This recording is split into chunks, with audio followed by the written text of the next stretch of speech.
اعوذ باللہ من الشیطان الرجیم، بسم اللہ الرحمن الرحیم۔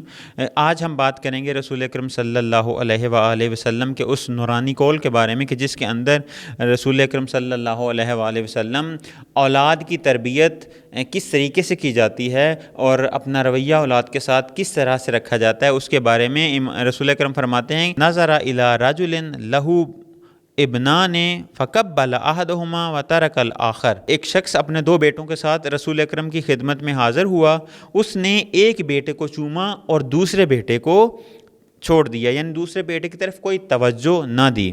فقال رسول اللہ، تو رسول اکرم نے جب یہ رویہ دیکھا تو فرمایا کہ تم اپنے بیٹوں کے ساتھ برابر کا سلوک کیوں نہیں کرتے؟